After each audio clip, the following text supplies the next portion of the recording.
सच है तो दिखेगा। विशेष प्रायोजक नवरत्न एक्स्ट्रा ठंडा तेल, सबसे ज्यादा ठंडा, सबसे ज्यादा असरदार।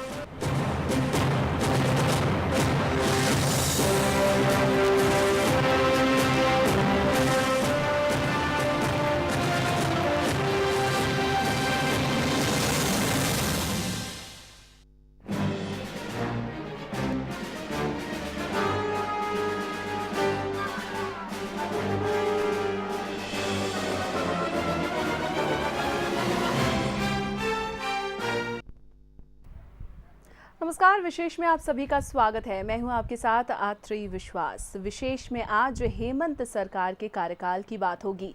इस 1 घंटे में हम बातचीत करेंगे कि किस तरह से हेमंत सरकार ने अपने 1 साल पूरे कर लिए। हालांकि बहुत सारी योजनाएं आई, कुछ योजनाओं ने कारगर काम किया, लेकिन वहीं कुछ योजनाएं अधूरी भी रह गईं। तमाम योजनाओं पर बातचीत करेंगे और क्या कुछ उपलब्धियां हेमंत सरकार को मिली इस पूरे 1 साल के कार्यकाल में, वो जानने की भी हम कोशिश करेंगे। पैनल में हमारे तमाम गेस्ट हैं, लेकिन उससे पहले एक खास रिपोर्ट आपको दिखाते हैं।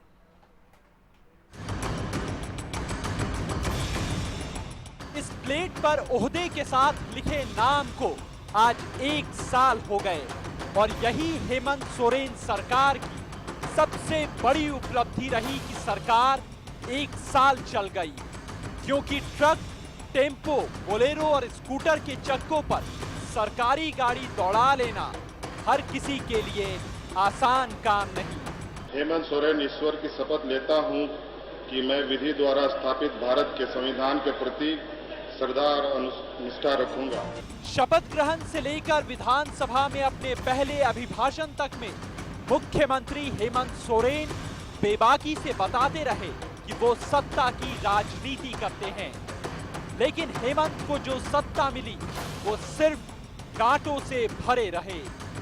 युवा मुख्यमंत्री के तौर पर चुनौतियां बहुत थी और 3 दलों के साथ निर्दलियों को मिलाकर बनी सरकार पर हर दिन डगमगाने का खतरा मंडराता रहा। विपक्ष सरकार को कार्यकाल पूरा करने का आशीर्वाद देता रहा और सरकार के अपने हर मुद्दे पर लंगी मारते रहे। 12 महीने पुरानी इस सरकार में कई नई चीजें हुई जो 14 साल के झारखंड में कभी नहीं हुआ। झारखंड आंदोलनकारियों के आश्रितों को नौकरी दी गई तो हूल दिवस पर 20,000 भूमिहीनों को 890 एकड़ जमीनें बांटी गई। पत्रकारों के लिए बीमा योजना शुरू हुई तो गरीबों के लिए धोती साड़ी योजना लाई गई। मदरसों के अनुदान के लिए नियमावली में बदलाव हुआ तो भ्रष्ट अधिकारियों पर कार्रवाई का रिकॉर्ड बना और बड़े साहस का परिचय देते हुए सरकार ने स्थानीयता की परिभाषा तय करने का कम से कम प्रारूप तो पेश कर दिया। लेकिन इसी सरकार में कुछ ऐसे भी वाक्य हुए जो शायद ना होते तो अच्छा होता। 14 साल में अस्तित्व में आई ये 9वीं सरकार थी, लेकिन एक ही सरकार में 2 मंत्रियों की बर्खास्तगी राज्य ने पहली बार देखा। कांग्रेसी कोटे से मंत्री ददई दुबे और जेएमएम से साइमन मरांडी सरकार और मुख्यमंत्री के खिलाफ बयान देने पर बर्खास्त कर दिए गए, तो पूरे साल मंत्रियों की बयानबाजी सरकार की छीछा लेदर करती रही। बालू विवाद से लेकर राज्यसभा में उम्मीदवार तक समर्थन वापसी की तलवार लटकाकर सहयोगी दल मुख्यमंत्री को झुकाते रहे और सविता महतो के आंसू से लेकर गठबंधन की मजबूरी विकास की रफ्तार को कम करती रही। हर मौके पर हेमंत बेबाकी से कहते रहे कि सरकार रहे या जाए, लेकिन वो रुकने वाले नहीं। लेकिन ये भी बयानों से बाहर नहीं आ सका। ना कोल इंडिया ने कर्ज चुकाया, ना मंत्रियों की बयानबाजी खत्म हुई, ना सहयोगी दलों की अपेक्षाएं पूरी हुई और ना ही वो विकास दिखा जिसका सपना दिखाया गया था। 1 साल पूरे हो गए, गिनाने को उपलब्धियां भी हैं, नाकामियां भी अनेक हैं, पर क्यों सिर्फ सरकार चला लेना ही सरकार का काम है या 3.25 करोड़ लोगों की कसौटी पर खरा भी उतरना था, इस सवाल का जवाब अधूरा है। Bureau report, news 11।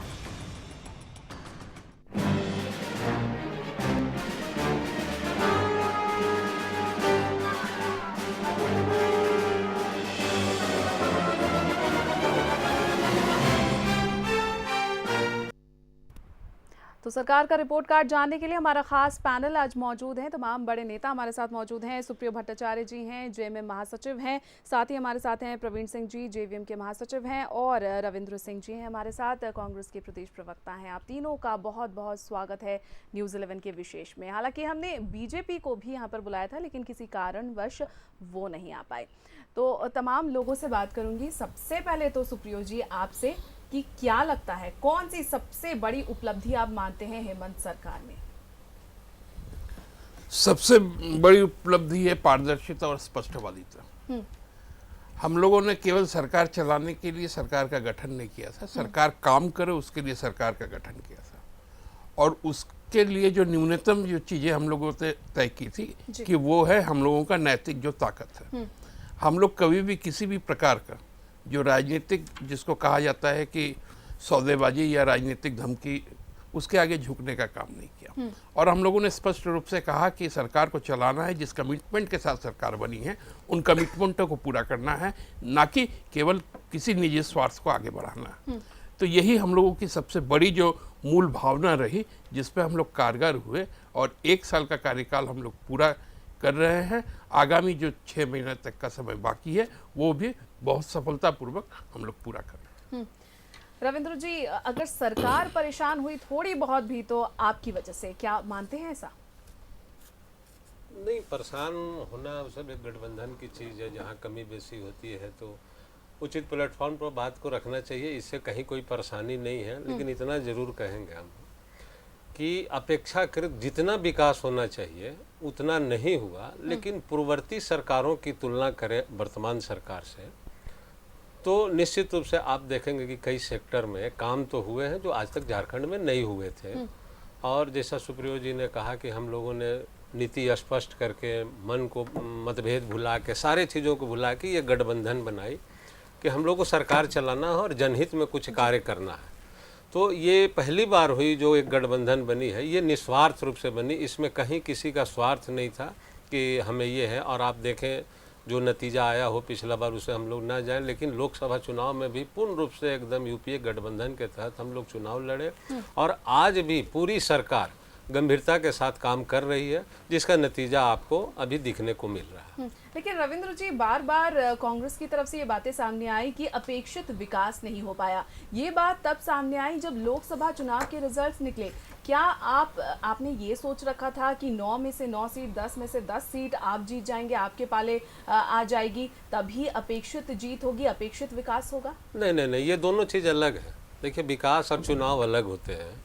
कई राज्य में देखेंगे कि कोई मुख्यमंत्री बहुत अच्छा काम किया लेकिन वो चुनाव हार जाता है, तो इसको विकास और ये चुनाव से नहीं जोड़ा जाए। लेकिन इतना मुस्कान बहुत कुछ कह रही है। नहीं, इतना जरूर हम अभी भी कहेंगे, और ये कांग्रेस पार्टी की ओर से लगातार कहते आ रहे हैं हम लोग कि जितना अपेक्षाकृत इस सरकार को काम करनी चाहिए थी उतना हम लोग नहीं कर पाए।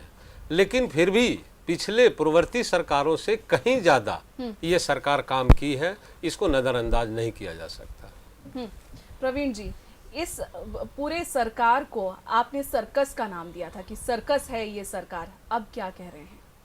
हम तो अब उपलब्धि की बात सुप्रियो भाई भी बोले, रविंद्र सिंह भी बोले, एक उपलब्धि बता दें। इन्होंने जो घोषणाएं की थी, धोती साड़ी, आपके टीवी में भी आपके एंकर ने भी कहा धोती साड़ी का काम हुआ।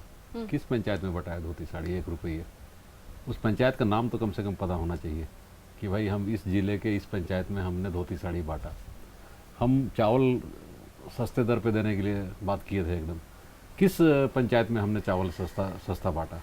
और तो और पहले जो पूर्ववर्ती सरकार जो 5 रुपये भोजन जो चला रही थी, मुझे लगता है कि ठीक है वो गलत कर रहा था, सही कर रहा था, लेकिन वो भी बंद हो गया। सड़कें अगर ये बताएं कि 1 किलोमीटर सड़क भी 1 साल के अंदर अगर 1 किलोमीटर सड़क भी कहीं पर बनी है, किसानों के लिए पटवन के जो साधन हैं वो किस एरिया में आपने पटवन के साधन अति किए, कौन से डैम को आपने जो सूख गए हैं, चैथी हो गए हैं, वहाँ पर फिर से रीस्टोर करने के लिए आपने काम किया। सबसे बड़ी बात है कि हमको याद है जहाँ तक कि 1 साल के अंदर 25,000 शिक्षकों की नियुक्ति की बात इन्होंने कही थी जी। जब शपथ लेने के तुरंत इन्होंने कहा था। कितने शिक्षक की इन्होंने नियुक्ति की है, ये आज बहुत बड़ा सवाल है। अब जब चुनाव 1 महीना के अंदर आने वाला है, कोई बहुत लंबा चुनाव नहीं है, अब ये कह रहे हैं कि हमने सारे कील कांटे दूर कर लिए हैं। सबसे बड़ी बात यह है कि स्थानीय नीति पे आज इनमें आपस में विवाद है कि नहीं है। अगर विवाद नहीं है तो बार बार सर्वदलीय बैठक क्यों टाला जाता है। बिजली को इनके मंत्री जो हैं सो हर रोज़ कहते हैं बिजली दुरुस्त कर देंगे। आज रांची की स्थिति है कि दिन दिन भर बिजली नहीं रहती है। हमारे इलाका को छोड़ दीजिए, मैं जहाँ से आता हूँ तो हम लोग तो राजद हम लोग को ठीक लगता है, कम से कम लालटेन तो दिखाता है, लेकिन बिजली तो हम लोग सपना में भी नहीं सोचते हैं कि बिजली हम लोग को मिलेगा कि नहीं मिलेगा। यहाँ पर काफी सारे सवाल उठ रहे हैं। इसीलिए छत में हम लोग फर्स्ट क्लास चादर बिछा के, खटिया बिछा के सोने की आदत आज भी हम लोग को है। क्या कहेंगे, क्या कहेंगे? देखिए आत्रेय जी, आज आपको एक खुलासा कर दें कि आज प्रवीण दा और साथ में जिनको आना था आज बीजेपी की तरफ से दीपक दा, दोनों ने हमको कहा था कि आज आपको झेलना पड़ेगा। हमने उसी समय समझौता कर लिया था कि हम झेलेंगे, क्योंकि 1 साल में सब तो हम लोग जितना कार्यक्रम लिए थे वो 1.5 साल का था, तो वो पूरा तो नहीं कर पाए। 6 महीना और चाहिए, 6 महीना चाहिए, और वो मिलेगा भी तब तक, उसके बाद ही बधाई देंगे। लेकिन आज चूंकि ये अपना थोड़ा, देखिए बहुत आदमी अभी दिक्कत में है। प्रवीण दा पहले बोले कि ये सर्कस था, तो सर्कस लगातार 1 साल तक सुपर हिट रहा, ये तो रिकॉर्ड कायम किया। तो इसलिए मैं कहता हूँ ऐसा नहीं है। देखिए हर चीज का एक प्रक्रिया होता है। धोतीसारी का बोले पंचायत का, उसका टेंडर अब आने वाला है, क्योंकि वो आपको मैं इसलिए बता रहा हूँ, ठीक है ठीक है, कि उसका बजट जब एलोकेशन हुआ था वो इस फाइनेंशियल ईयर में हुआ, और इस फाइनेंशियल ईयर का जिस दिन बजट पास हुआ उस दिन आचार संहिता लग गया, और पूरे 3 महीने तक का प्रोसेस चला। उसके बाद ही बजट एलोकेट होकर डिपार्टमेंट को गया, तब डिपार्टमेंट ने उस पर टेंडर कॉल किया है। वो टेंडर अभी फाइनेंशियल कंकरेंस के लिए, मैं कल ही रोबिंदा से बात कर रहा था, फिनांस डिपार्टमेंट में गया हुआ है। हमको लगता है इस वीक में उसका कंकरेंस आ जाएगा और वो टेंडर फ्लोट कर जाएगा। नंबर 1 भैया, उस पर ठीक है, आप बोलिए, हम एकदम आप बोलिए तभी नंबर बोलेंगे। 2 शिक्षक में भी हम लोगों ने जब पात्रता परीक्षा ली, उसका रिजल्ट आ गया जी। जब प्रक्रिया शुरू हुई उस समय फिर आचार संहिता। देखिए ये सरकार का जो गठन हुआ ना, उसको थोड़ा समझना पड़ेगा किन परिस्थितियों में गठन हुआ। एक 5 साल 5 महीने 5.5 महीना पुराने जो हम लोगों का गवर्नर शासन था, उसके बाद ये सरकार बनी। जो उस समय का जो बजट था वो यहाँ से पारित नहीं हुआ था, वो सेंट्रल गवर्नमेंट से पारित होके आया था। हम लोगों के पास कोई समय नहीं था, इम्प्लीमेंट करने का कोई तरीका भी नहीं था। उसके बाद जब नया फाइनेंशियल ईयर आ गया तो इलेक्शन आ गया। अब देखिएगा जो समय बचा हुआ है, हम लोगों ने हर कांटा दूर कर लिया है। इसलिए बहुत अच्छा शब्द बोले, शायद ये हम नहीं बोल पाते, इन्होंने ही कह दिया कि अब हम कांटा हटा दिए हैं, अब फर्राटे से चलेगी, एक भी पंचर नहीं होगा और 1 किलोमीटर सड़क नहीं। तब तक आचार संहिता फिर आ जाएगा। नहीं आएगा भैया, नहीं आएगा। हम लोगों ने भी उतना जुगाड़ कर रखा है अपने सिस्टम कि वो नहीं आएगा। अभी आप देखिए शिक्षक नियुक्ति होने जा रही है। जो उपलब्धि के बारे में जो आपने रिपोर्ट में चूंकि बता दिया था इसलिए मैं बोला नहीं। देखिए सीधे तौर पर आज हमने अपने तरफ से एक चिट्ठी लिखा है माननीय मुख्यमंत्री जी, और वो भी हम लोग इसी विधानसभा में करना चाहते हैं कि यहाँ पर स्पोर्ट्स जो हम लोग का एक्ट नहीं है, क्योंकि यहाँ के जो खिलाड़ियों को पहली बार 14 साल में हम लोग राष्ट्रीय अंतर्राष्ट्रीय खिलाड़ियों को सीधे नौकरी पे ले जा रहे हैं, सीधे नियोजन के साथ खेल को जोड़ रहे हैं। तो नियोजन को खेल के साथ जोड़ने से क्या होता है कि खेल संघों में जिस प्रकार का यहाँ पर राजनीतिकरण हुआ है, कोई क्रिकेट लेकिन थोड़ा सा बीच में बोल दें, हाँ भैया, कितने जिले में खेल पदाधिकारी हैं आज के डेट में? मैं बता रहा हूँ आज एक पदाधिकारी के जिम्मे 4-4, 5-5 5-5, 6-6 जिले, और वो भी सक्षम पदाधिकारी नहीं जिसको खेल के विषय में नहीं, कोई मैं जानकारी इसलिए नहीं एडमिट कर रहा हूँ। तो अब इससे ज्यादा हरास और क्या हो सकता है खेल की दुनिया में? नहीं, इसीलिए मैं बता रहा हूँ कि उसको सिंक्रोनाइज करने के लिए आज हमने एक लेटर लिखा है, उसको जारी किया है, प्रेस को भी जारी किया है कि आप यहाँ पर स्पोर्ट्स एक्ट लाइए, और वो एक्ट हम लोग ले आएंगे। हम लोगों ने सबसे पहले जो बहुत बड़ा एक यहाँ पर लोगों की अपेक्षाएं थी, खासकर हम लोग चूंकि मीडिया के आप लोग दोस्त हैं, हम लोगों ने आपको बीमा के अंदर आपको कवर किया। ये सोच भले लोगों की दूसरी हो, लेकिन हम लोगों ने जिस सोच के साथ इस सरकार को बनाया था उस सोच को क्रियान्वित करने का काम किया। आपको हम आंकड़ागत उपलब्धि तो सरकार का बताने का काम है, वो पार्टी का बताने का काम नहीं है। पार्टी जिस ईमानदारी के साथ एक भी आरोप पार्टी के किसी मंत्री विधायक पर इस पूरे कार्यकाल में, तृतीय विधानसभा के कार्यकाल में नहीं आया हो, एक भी आरोप नहीं आया होगा। केवल जो बातें सामने हो उसको भी मैं एडमिट कर रहा हूं, जो राज्यसभा पर तुरंत बोलेंगे, लेकिन राज्यसभा के उस समय का जो मामला था अब हम नहीं बोलेंगे। लेकिन इसलिए यहाँ पर मैं- मंत्रियों की बात करें तो बार बार आरोप ये मुख्यमंत्री पर लगाते हैं। नहीं, देखिए कौन मंत्री मुख्यमंत्री पर आरोप लगाता है नहीं लगाता है, तो इसीलिए तो हम लोगों ने दृष्टांत भी स्थापित किया कि किसी भी तरह की धृष्टता हम लोगों ने बर्दाश्त नहीं की। और पहला सरकार गुरुजी जब थे तब उन्होंने एनो सिक्का पर और हरिनारायण पर कार्रवाई के लिए आदेश जारी किया था, और जब उनको मंत्रिमंडल से हटाया था और जब हेमंत सोरेन बना तो अपने मंत्रिमंडल के 2 सहयोगियों के धृष्टताओं के कारण उनको सरकार से अलग कर देने का काम किया। ये राजनीतिक इच्छा शक्ति, चाहे इनके जो पार्टी के नेता हुआ करते हैं अभी, वो जब मुख्यमंत्री थे विधानसभा के अंदर कहते थे कि भ्रष्टाचार के कारण, मंत्रियों के भ्रष्टाचार के कारण, और ये विधानसभा के इसमें है, रिकॉर्ड में है, मुझे रात भर नींद नहीं आती, और कॉम्प्रोमाइज करके उस समय मंत्रियों के साथ वो सरकार चलाते थे।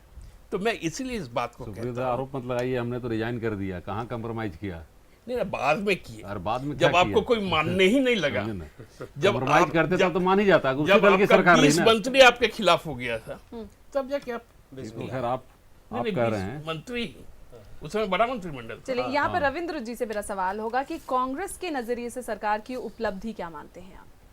नहीं, उपलब्धि है, इसमें कोई इनकार करने की बात नहीं है। हम पहले ही कहा कि अपेक्षा की जितनी काम होनी चाहिए, जो तकनीकी दिक्कतें हैं वो सुप्रियोदा बताएं अभी। देखिए, एक तो सरकार गठन करने में 3 महीने लग गए हैं, जो पूरी तरह मंत्रिमंडल का स्वरूप बने उसमें पूरे 3 महीने लगे। उसके बाद कॉमन मिनिमम प्रोग्राम बना, सारे मंत्री, सारे दल, सारे लोग थे। हमारे राष्ट्रीय उस समय ग्रामीण विकास मंत्री तत्कालीन जयराम रमेश जी थे, अभी प्रभारी बी.के. हरिप्रसाद जी थे। तो एक कॉमन मिनिमम प्रोग्राम बना कि इस रोड मैप के आधार पर हम लोग सरकार को चलाएंगे। और जो अभी बताएं कि लंबा चुनाव जो लोकसभा का हुआ, तो उससे कहीं ना कहीं पूरा प्रभावित हुआ। थोड़ा सा रविंद्र जी को बताना एक चीज बता ले, पहले आपका बात बता ले, ये बताएं। एक सेकंड खाली, सरजू एक्शन प्लान का क्या हो, जो इनके आप स्पेशल इनके विषय में पूछ रहे हैं, बता रहे हैं, आप सरजू एक्शन प्लान का क्या हुआ, सारंडा एक्शन प्लान का क्या हुआ, ये बेसिक कांग्रेस ने जो यहाँ पर लाया था, बता रहे उसके उसमें अगर बताएं तो थोड़ा हम लोग को समझ में आप Sarju action plan, Saranda action plan, हम वहीं के रहने वाले हैं सर। जी हाँ, आप हैं वहाँ के। आपके हम और एक दो जो पहले वक्ता में बोले उसका भी बता दें। जयराम रमेश ग्रामीण विकास मंत्री होने के नाते ये पहला मंत्री है जो उस बिहार में मोटरसाइकिल से जाने का काम किया। अब रही बात यहाँ की सरकारों की, उसने बजट तो दी, उसने वहां पर एक विकास का किरण पहुंचाया। अब रही बात यहाँ की स्थानीय सरकार को वो काम करने। लेकिन तो जयराम रमेश का इतना विरोध क्यों हो रहा है? एक आप ही की मिनट, पार्टी एक में- वो पार्टी के अंदर की पूरी बात बात सुन है, लीजिए, पार्टी के पूरी बात अंदर की सुन बात लीजिए। है, विरोध और ये सब कुछ दिए, लेकिन यहाँ की सरकार का नहीं, यहाँ काम की जो था वो नहीं किया। आज वही चीज बता रहे, क्या बोल रहे हैं, सुन तो लीजिए। बीच में आप इस तरह टिकट नहीं तो वो- ठीक ही वो बोले, रोक रहे हैं हम लोग इसलिए झेलने को तैयार है, आप जो बोलेंगे हम लोग मान नहीं लेंगे। वो रोक रहे थे इसलिए हम नहीं, आपको- नहीं, हम तो बोलने बोल रहे हैं। नहीं, हम ये बोल रहे हैं कि जितनी काम होनी चाहिए। आप देखें पूरे जो झारखंड की अभी भौगोलिक स्थिति है, तो कमोबेश 20 से 21 जिला उग्रवाद प्रभावित है। उस स्थिति में अगर विकास को हम चाहें कि एकदम राजधानी की गति से बढ़ाएं, उस गति से स्पीड से चले, तो संभव नहीं है। लेकिन जितना भी हो रहा है, ये गंभीरता, ये सरकार की गंभीरता का परिचायक है कि आज दिख रहा है, या हम लोग कह सकते हैं कोई भी जगह कि हम लोग विकास किए हैं। इसके पहले की सरकारें तो कोई एक उपलब्धि अभी प्रवीण जी ने बहुत बढ़िया बात बोली कि स्थानीय नीति पर यहाँ विरोध है, सर्वदलीय बैठक बुलाई जा रही है। आप देखिए कि फर्स्ट टाइम कोई सरकार ने इसको छूने को तैयार नहीं था, कोई दल बोलने को तैयार नहीं था। कई स्टूडियो में हम लोग देखे हैं जो डिबेट में हर लोग भागते थे। आज ये सरकार कम से कम ड्राफ्ट कमेटी बना के ये मुख्यमंत्री के पास प्रस्तुत कर दी। अगर सर्वदलीय बैठक हम लोग नहीं बुलाएं तो कल यही लोग बोलेंगे कि हम लोग से तो विचार लिया नहीं गया, इसमें जो कमी है उसका उजागर करेंगे, उसका विरोध करेंगे। तो सर्वदलीय बैठक क्यों टाला गया? नहीं हम तो ये पूछ रहे हैं, आप दूसरी तरफ ले जा रहे हैं। नहीं, हम ये नहीं बोल रहे हैं कि सर्वदलीय की बैठक क्यों बुलाए। दूसरा चीज क्यों टाला गया? आप ऊर्जा के क्षेत्र में बोले प्रवीण जी, आप देखें कि जब बिहार था उस समय हम लोग यहाँ से गया और बिहार शरीफ और नवादा होके पूरे पलामू प्रमंडल को ऊर्जा मिलता था, जो हटिया ग्रिड से जोड़ दिए। 10,000 ट्रांसफार्मर एक बार लाके सारे जिले, सारे विधायक, सारे पदाधिकारियों को ऊर्जा मंत्री ने बोल दिया कि रात दिन जब भी हो आप ट्रांसफार्मर बदलें।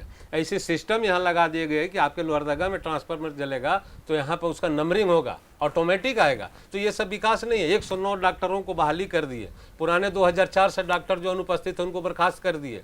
आप जिसे सुप्रियोदा बोले कि शिक्षा नीति, जो मदरसा बोर्ड और संस्कृत बोर्ड, आज तक नियमावली नहीं बना था कि उसका प्रमोशन नहीं हो रहा था।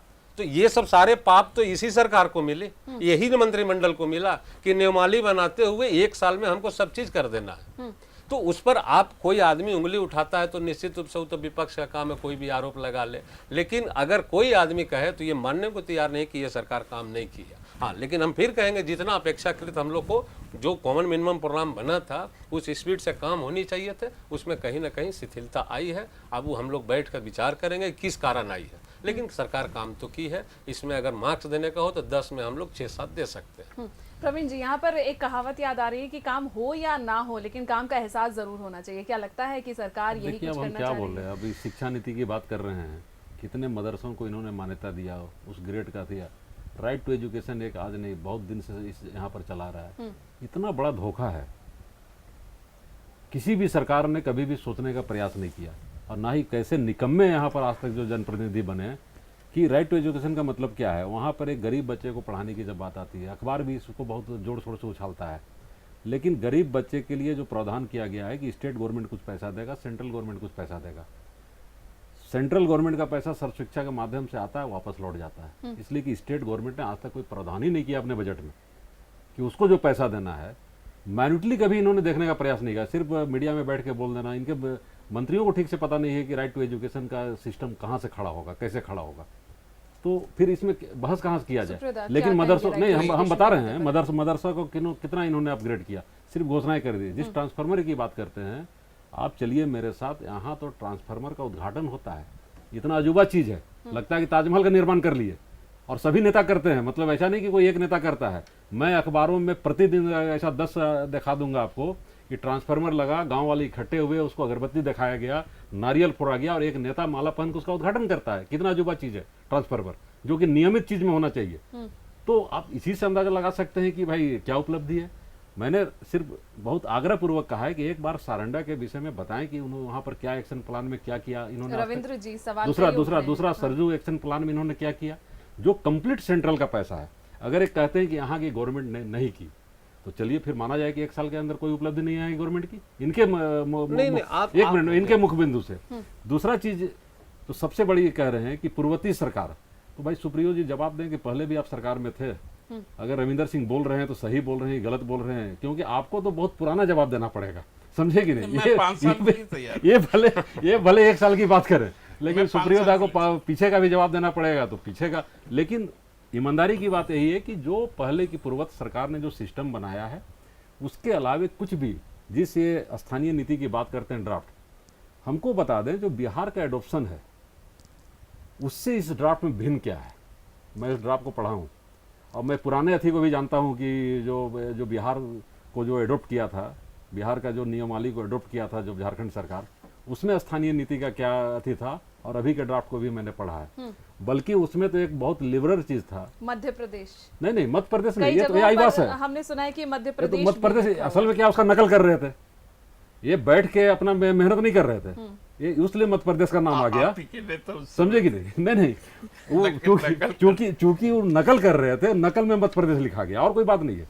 जो भी इसको ब्यूरोक्रेट, अफसोस लीजिए ब्यूरोक्रेट कैसे हैं कि जब नकल भी कर रहे हैं तो अकल से करो यार, समझे कि नहीं? एक तो अभी हम कहानी बताए थे इनको वही बाहर में, समझे कि नहीं? उसी टाइप का IAS होगा जो बैठ के नकल कर दिया, मध्य प्रदेश लिख दिया जहां पर कि उसको बिहार और झारखंड लिखना चाहिए था।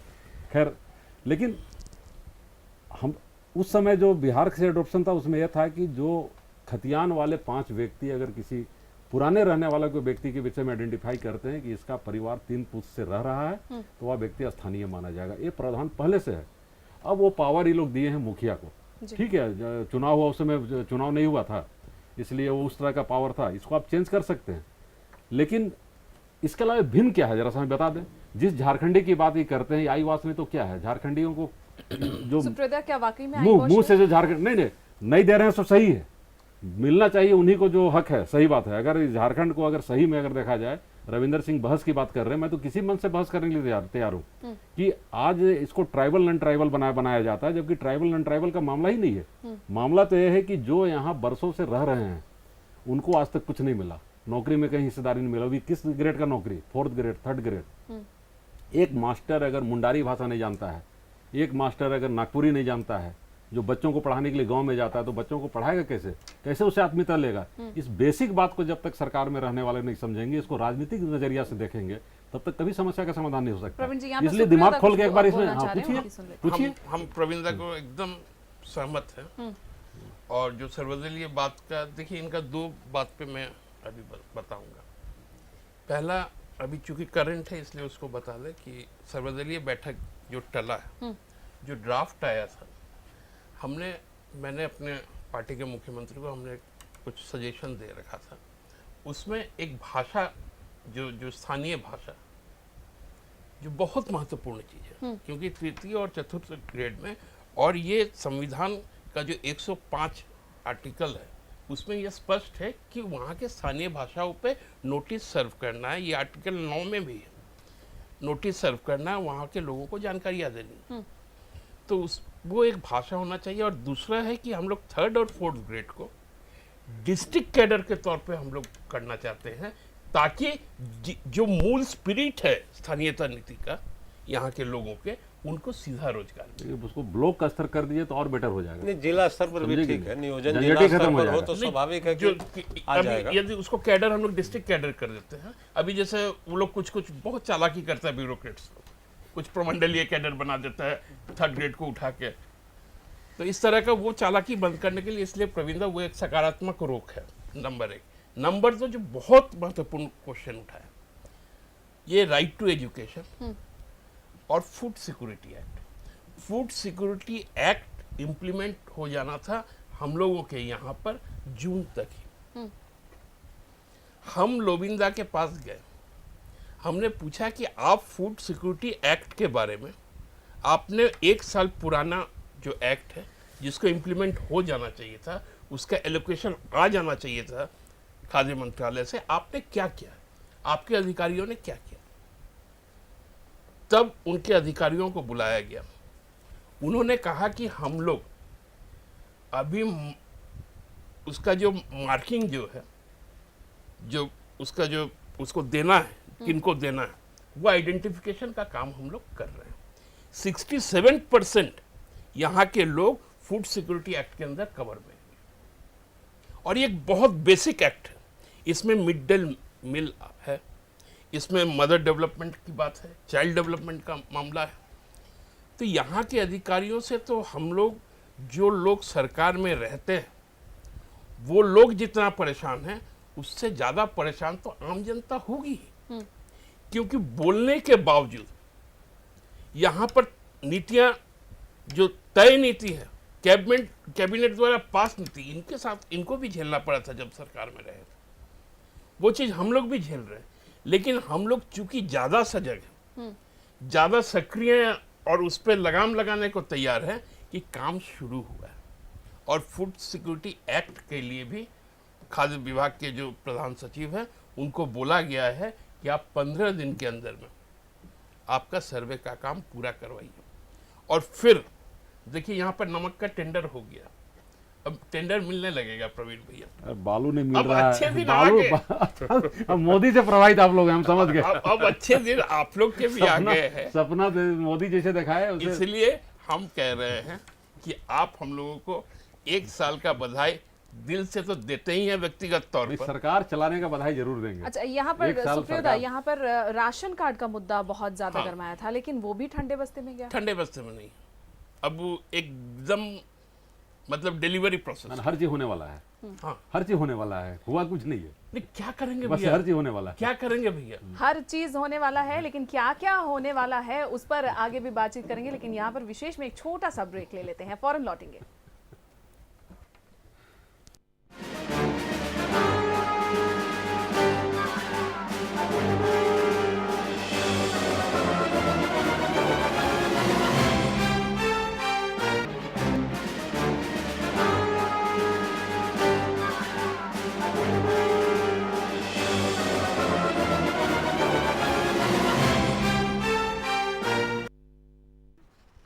स्वागत है आप सभी का ब्रेक के बाद विशेष में। मैं लगातार आत्री आप सभी के साथ मौजूद हैं और हमारा खास पैनल भी मौजूद हैं। प्रवीण जी हमारे साथ हैं, रविंद्र जी और सुप्रियो भट्टाचार्य जी हमारे साथ हैं। आगे भी बात करेंगे, लेकिन उससे पहले सरकार की रिपोर्ट कार्ड के बारे में एक बार फिर से बात हो जाए। सियासी गलियारों में क्या कुछ राय है और क्या कुछ कहा जाता है इस हेमंत सरकार के 1 साल के कार्यकाल के बारे में, वो देख लेते हैं एक रिपोर्ट के जरिए।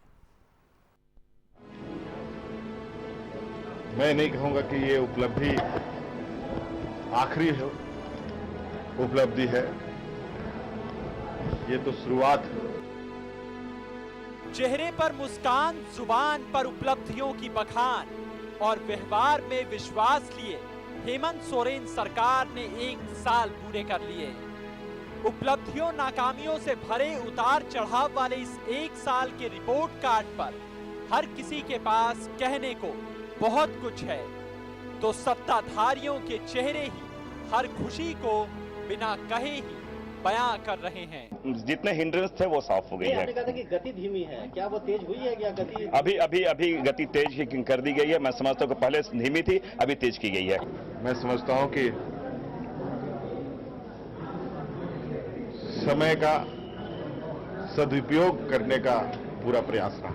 कम दिनों में बहुत सारी उपलब्धियां रही हैं। निश्चित रूप से जो छोटा सा समय मिला है उसमें भी हम लोगों ने कुछ ऐसा काम जो जनता से डायरेक्ट जुड़ा हुआ है उसको करने का प्रयास हम लोगों के द्वारा हुआ है। अब जबकि विधानसभा चुनाव 100 दिन भी दूर नहीं, तो दिखावे को पूरी सरकार एक साथ दिख रही है। हर कोई इस 1 साल को उपलब्धियों भरा साल बताने पर तुला है, लेकिन अब भी सहयोगियों की नाराजगी पूरी तरह दूर नहीं हुई। तो कामना यही है कि जिसके लिए सरकार बनी उस पर चिंता करें। मेरा अनुरोध होगा कि जिस आम जनता की, झारखंड की जनता के लिए सरकार बनी है, तो झारखंड की जनता की प्रथम ध्यान दिया जाए। आरजेडी का रुख बता रहा है कि अब भी सरकार में सभी लोग साथ होकर भी पास नहीं है। ऐसे में विपक्ष तो बोलेगा ही, जिनकी नजरों में ये सरकार हमेशा से सर्कस रही है और 1 साल बाद भी उन्हें काम के नाम पर राज्य में कुछ नहीं दिखता। 13-14 में 11,000 जिसमें 10,000 करोड़ खर्च होता है और इन्फ्लेशन बढ़ रहा है, महंगाई बढ़ रही है। तो अगर महंगाई को कैलकुलेट किया जाए तो और अधिक उसमें खर्च मैंने नेगेटिव दिखता है। तो ये स्थिति राज्य सरकार की है और अपने पीठ थपथपा करके इस राज्य को लूटना लोग बंद करें और ये जो सवाल हमने किया इसका जवाब। सरकार 1 साल का रिपोर्ट कार्ड पेश कर रही है जिसमें उपलब्धियों का बखान है, लेकिन विपक्ष की नजरों में ये सिर्फ टाइम पास वाली सरकार है जो कुछ करने के बजाय और बिगाड़ती जा रही है। साफ है ये सियासत है जहां आरोप प्रत्यारोप दोनों हमेशा चलने वाली प्रक्रिया है, पर उपलब्धियों और नाकामियों का असली हिसाब चंद दिनों बाद ही होगा जब झारखंड चुनावी इम्तिहान से गुजरेगा। न्यूज़ 11 के लिए रांची से विपिन उपाध्याय के साथ शहनवाज अख्तर और राकेश कुमार की रिपोर्ट।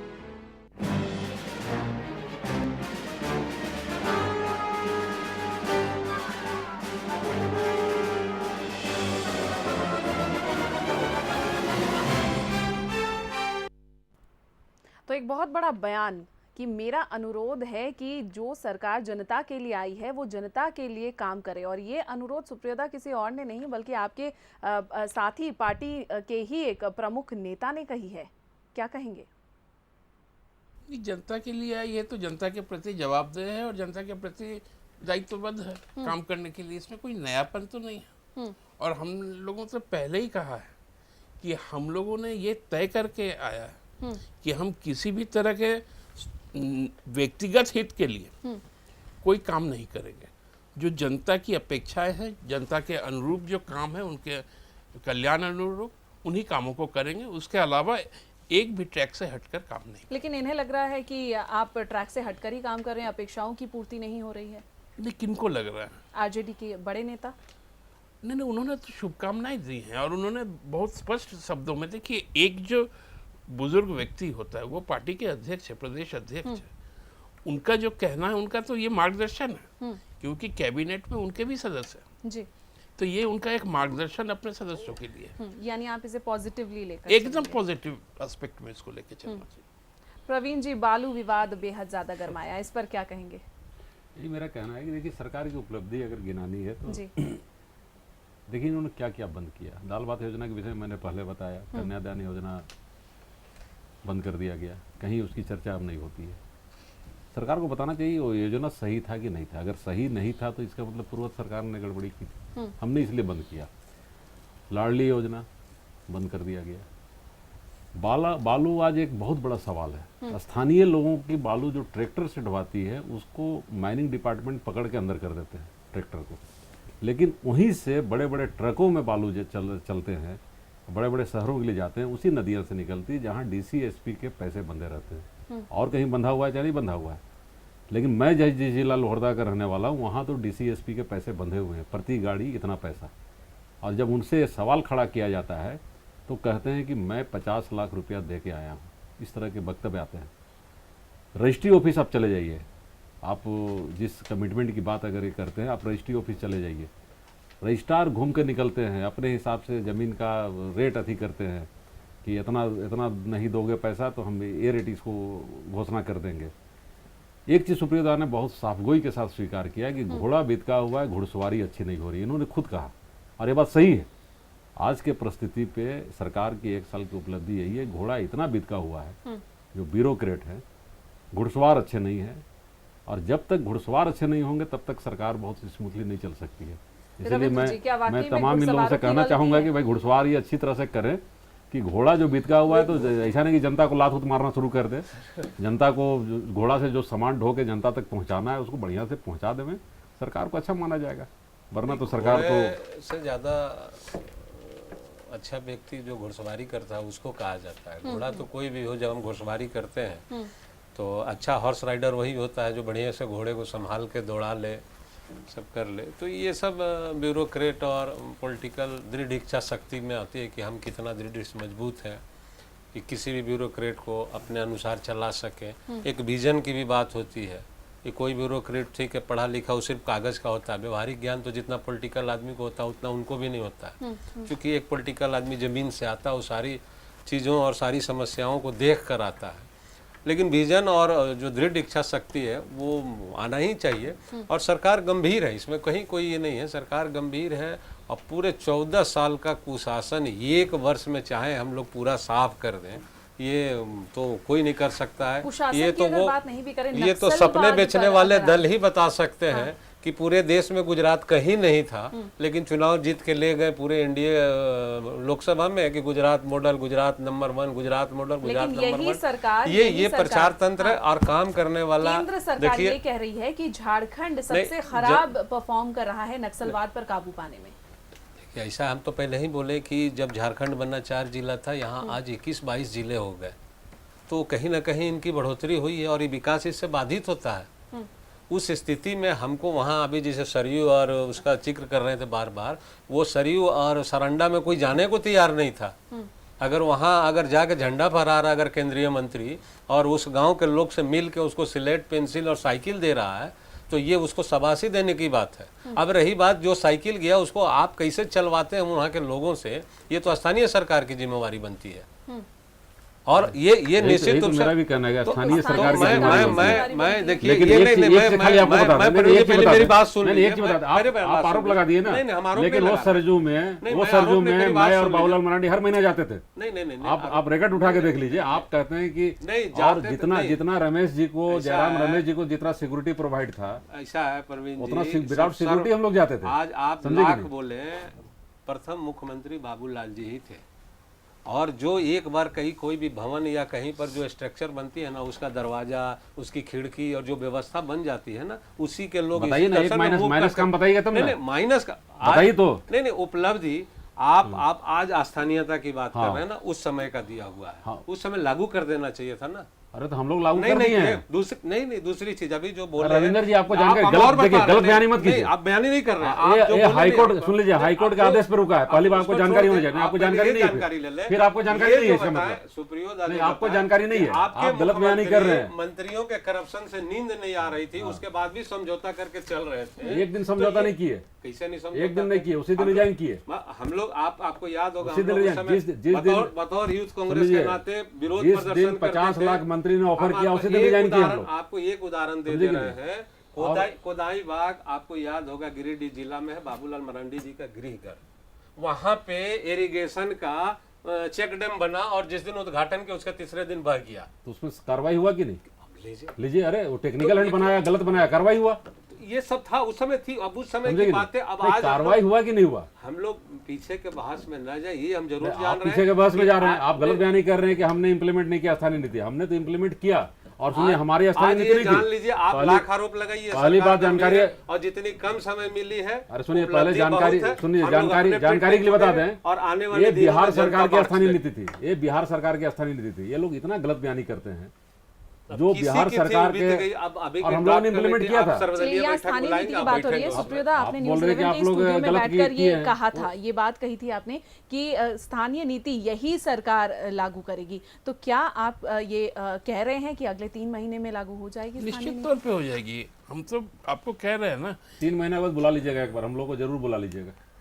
आएंगे उस समय तो चुनाव भी आ जाएगा, उस समय तो लागू अगर हो जाएगी तो मैं जरूर बधाई दूंगा इनको। उस समय अगर घोषणा हो जाए चुनाव, और उसका प्रत्यक्ष लाभ आपको मिले ये मैं सुनिश्चित करवाऊंगा भैया। ये नहीं, प्रत्यक्ष लाभ छोड़ दीजिए, मिले चाहे नहीं मिले, लेकिन हमारे लोगों को मिल जाएगा। और जिस दिन लागू कर देंगे ना, उस दिन मैं ईमानदारी पूर्वक बोलता हूँ कि एक सीट में, जिस सीट में बोलेंगे उस सीट में जाके हम कह देंगे कि भाई इनके पार्टी को वोट दे दो, अगर वो लागू कर देंगे तब। सुप्रियोदा, चलिए ठीक है। उसकी बहुत जल्दी हम लोगों का विश्वास है कि हम लोग बहुत अच्छे स्कोर करेंगे प्रवीण दा के सपोर्ट से।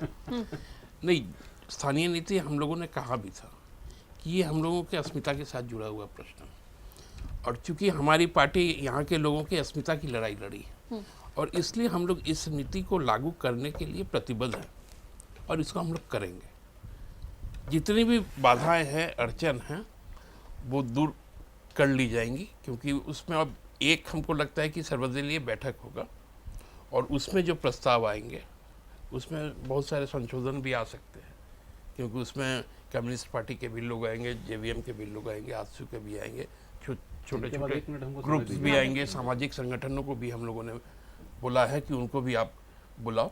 तो जो अमेंडमेंट्स यदि कुछ आते हैं तो उस पर पुनः एक विचार करके एक और बैठक होगी, और उसके बाद उसको हमको लगता है कि इसी जो हम लोगों का सेशन है 1 से 6 तक, उसमें हम लोग एक लेजिस्लेचर शायद ला पाएंगे, और नहीं भी ला पाएंगे तो हम लोगों ने अपनी पार्टी की ओर से सीएम को कहा है कि 1 दिन का 2 दिन का एक स्पेशल सेशन बुला के, लेकिन इसको हम लोगों को लागू करके जाना है। ये हम लोगों का कमिटमेंट कर लिया है। प्रवीण जी, आप कह रहे थे कुछ कहना है। हम स्थानीय नीति एक बहुत नाजुक सवाल है, इसमें हर पॉलिटिशियन को एकदम अपने विजन के साथ बहस करना चाहिए। बाबूलाल मरांडी जी ने जो बिहार के एडॉप्शन जो किया था, जो उस नीति में क्या था कि सर्वे ऑफ राइट, जिस सर्वे ऑफ राइट को अभी के अभी प्रारूप में है कि 3rd ग्रेड 4th ग्रेड की नौकरी जिसका सर्वे ऑफ राइट में नाम रहेगा, या वहाँ के जनप्रतिनिधि जो ग्राम प्रमुख और मुखिया जिसको आइडेंटिफाई करेंगे कि इनके 3 पुश्त यहाँ से रहते थे, उसको वहाँ प्राथमिकता दी जाएगी। सर्वे क्या है? सर्वे हर 10 साल में होने वाली चीज़ है। जितनी भी सरकारें बनी आज़ादी के बाद, ये इतनी निकम्मी सरकार रही आज तक कि इन्होंने हर 10 साल में सर्वे तो कराया लेकिन गजट नहीं किया। सबसे बड़ा जो झारखंड का सवाल है यहाँ पर थोड़ा जमीन का विवाद रहा, जंगल झाड़ काट के एक खुटकती जमीन जिसको बोला जाता है, खूटा काट के जो जमीन मतलब अपने खेती गृहस्थी के लायक बनाते हैं, जिसका सर्वे ऑफ राइट बाकी बात जगह कहीं ना कहीं था कि भाई कोई जमींदार इसको दे दिया, चाहे कुछ दे दिया, टैक्स कटवा रहे हैं, तो कर खुटकटी एक सबसे बड़ा प्रॉब्लम है। अगर झारखंड को जो समझता होगा सो जानता होगा इस बात को। तो सरकार को सबसे पहले इस प्रॉब्लम को दूर करना चाहिए कि वो जमीन के मालिक हैं आदिवासी नहीं, जो ग्रामीण है सो, लेकिन चूंकि वो खूटा काट के मतलब जमीन को तैयार की है खेती लायक, इसलिए उनका कोई राइट नहीं है। तो सबसे पहले ऐसे लोगों को राइट देना चाहिए। दूसरा है कि जो भूदान में जमीन मिला है आज तक उनको राइट नहीं मिला है, जो ग्रामदान में जमीन मिला है आज तक उन भूमिहीनों को राइट नहीं मिला है, और हर 10 साल में सर्वे होता है, उसका गजट होना चाहिए। अभी भी अगर 2000 में सर्वे हुआ था, अगर उसका गजट हो जाता, या फिर 2010 में भी सर्वे होना चाहिए, ये अलग बात है कि अब सर्वे का काम एकदम ठप है, ये अगर गजट हो जाएगा तो झंझट ही खत्म हो जाएगा कि कौन 10 साल पहले आया, कौन 20 साल पहले आया। इसलिए मैंने एक इशारा किया था कि इसको प्रखंड लेवल पे कीजिए, क्योंकि रांची शहर में तो ठीक है, बाहर से आके लोग बस जाएंगे, जमीन भी ले लेंगे, लेकिन हमारे गांव में जाके जमीन लेके बसने में इनको सोचना पड़ेगा, काहे कि हर चीज से मुकाबला करना पड़ेगा। वहाँ पर स्वास्थ्य से मुकाबला करना पड़ेगा, शिक्षा से मुकाबला करना पड़ेगा, उग्रवाद से मुकाबला करना पड़ेगा, और जो इतना मुकाबला करके वहाँ रहता है उसका राइट पहले बनता है। इस बात को समझना चाहिए। बिल्कुल, सरकार ये बात समझेगी, हम ये उम्मीद करते हैं। रविंद्र जी, अगले 3 महीनों में आपका एजेंडा क्या होगा? वाकई में विकास होगा या फिर विधानसभा चुनाव की तैयारी? नहीं, विकास होगा। सारे मंत्री आप देख रहे होंगे, मुख्यमंत्री मंत्री समेत हमारे प्रभारी भी हैं, कल भी मुख्यमंत्री के साथ बैठे हैं, कल भी बैठक होगी, और जो बचे हुए कार्य हैं कैसे जल्दी से जल्दी निपटाया जाए उस दिशा में काम हो रही है।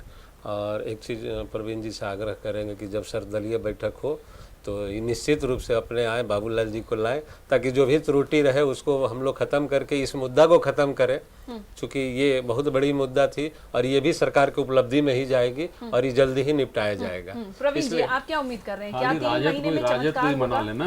अब देख लें, ये वीटो पावर लगा, कांग्रेस एक बड़ी पार्टी है, सेंट्रल सबसे बड़ी पार्टी है, ठीक है, यहाँ पर ही सुप्रियोदा के पीछे हैं, लेकिन खाली राजद इनका एक उसको तो मना ले, इस स्थानीय नीति पे मामला सलट जाएगा। 3 महीने में आप उम्मीद कर रहे हैं? हम तो इनको बता रहे हैं, समझे कि नहीं? 3 महीने में किसी चमत्कार की उम्मीद? मैं बस है, जैसे एक इनके मंत्री अभी मोदी टाइप प्रचार कर रहे हैं कि गांव का विकास कर रहे हैं, इसे गांव का विकास होता रहेगा, समझे ना। और मोदी इनके लिए तो 1 साल ही चमत्कार है, तो बाकी 3 महीना तो और चमत्कार होगा। दादा, 3 महीने बाद की तस्वीर कैसी होगी? 3 महीने की तस्वीर लोगों के अंदर की जो राज्य सरकार के प्रति जो स्वाभाविक नाराजगी होती है, क्योंकि जब अपेक्षाएं होती है, हमको लगता है कि वो नाराजगी समाप्त होकर एक नई आशा की ओर देखेगी कि जिन बुनियादी सवालों को हम लोग यहाँ पर अगले जनादेश प्राप्त करने के लिए छोड़ के जाएंगे, उन सवालों के साथ वो रहेगी और उन्हीं सवालों को लेकर अगली सरकार को अपना रास्ता तय करना पड़ेगा। हम लोग बैनर लिखवा रहे हैं, अकाल ग्रस्त से घोषित करो। चलिए, आप तीनों का बहुत बहुत शुक्रिया विशेष में शिरकत करने के लिए, हिस्सा लेने के लिए। और सुप्रियोदा ने इसी स्टूडियो में बैठकर ये कहा था कि जेएमएम भी अब राजनीति करना सीख गया है, और वाकई में लगता है कि 1 साल का कार्यकाल हेमंत सरकार ने राजनीति सीख कर पूरा जरूर कर लिया। उम्मीद है कि राज्य सरकार आगे कुछ अच्छा करेगी, अगले 3 महीनों में कुछ जरूर दिलचस्प देखने को मिलेगा। आज के विशेष में बस इतना ही। नमस्कार।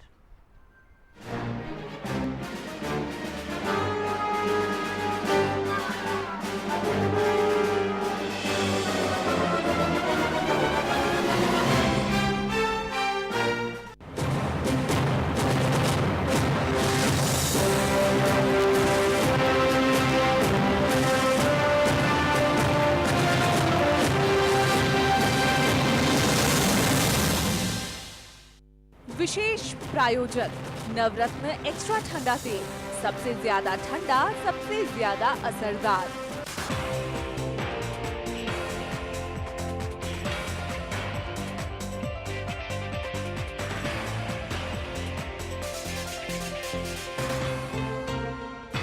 News 11 सच है तो दिखेगा।